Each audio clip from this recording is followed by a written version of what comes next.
இன்றைக்கி எதை பற்றி பார்க்க போகிறோம் அப்படின்னா மதுரைங்க.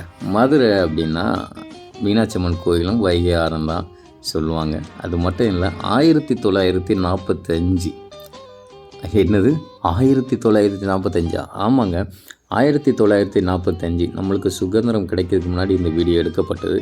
அது மட்டும் இல்லை, எவ்வளோ அழகாக இந்த மீனாட்சி அம்மன் கோயில் அவங்க வீடியோ எடுத்துருக்காங்க பாருங்கள்.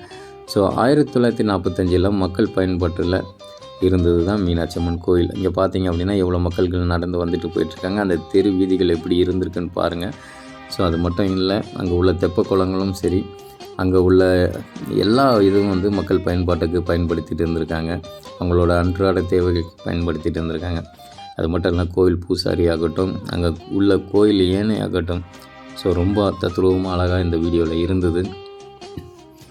இந்த வீடியோ எனக்கு பிடிச்சிருந்தது, அதுதான் உங்களுக்கு ஷேர் பண்ணியிருந்தேன். அது மட்டும் இல்லை, மதுரை மீனாட்சி அம்மன் கோயில் இந்த வீடியோவில் ரொம்ப அழகாக எடுத்திருந்தாங்க.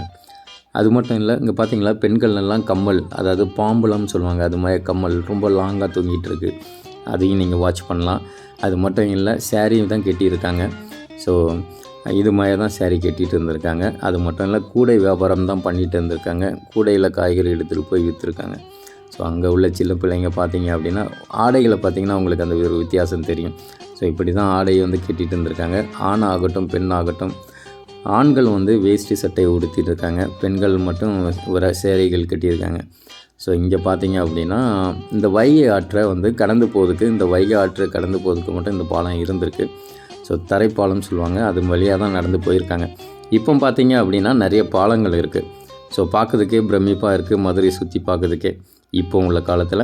ஸோ அந்த காலத்தில் பார்த்திங்க அப்படின்னா இது மாதிரி வந்து தரைப்பால தொழிலாக தான் மக்கள் பயன்படுத்திகிட்டு இருந்திருக்காங்க. மீன்பிடி தொழிலாகட்டும், துணி துவைக்கிறவர்களாகட்டும், அங்கே வந்து எல்லாம் வந்து பயன்படுத்திகிட்டு இருந்திருக்காங்க. ஸோ மக்கள் இந்த தண்ணியை குடிக்கிறதுக்கும் விவசாயத்துக்கும் பயன்படுத்திகிட்டு இருந்திருக்காங்க. ஸோ இப்போவும் மதுரையில் வைகை ஆற்றில் கொஞ்சம் தண்ணி தான் ஓடுது. ஸோ அந்த டைமில் பார்த்திங்கன்னா எப்படிலாம் பயன்படுத்தியிருக்காங்கன்னு உங்களுக்கே தெரியும். ஸோ மதுரையை நீங்கள் இதுக்கு முன்னாடி, அதாவது நான் பார்த்ததில்ல 1945. ஸோ நீங்களும் பார்த்துருக்க மாட்டீங்கன்னு நினைக்கிறேன். ஸோ இந்த வீடியோ பிடிச்சிருந்ததுன்னா கண்டிப்பாக லைக் பண்ணுங்கள், ஷேர் பண்ணுங்கள், கமெண்ட் பண்ணுங்கள். ஸோ அது மட்டும் இல்லைங்க, இந்த வீடியோ கண்டிப்பாக உங்களுக்கு பிடிக்கும்னு நினைக்கிறேன். இது பார்த்திங்கன்னா அப்போ போட்டிருக்க புது பாலம், அதை கடந்து போகிற வீடியோவும் இதில் இருக்குது. ஸோ தேங்க்யூ ஃபார் வாட்சிங், கீப் வாட்சிங்.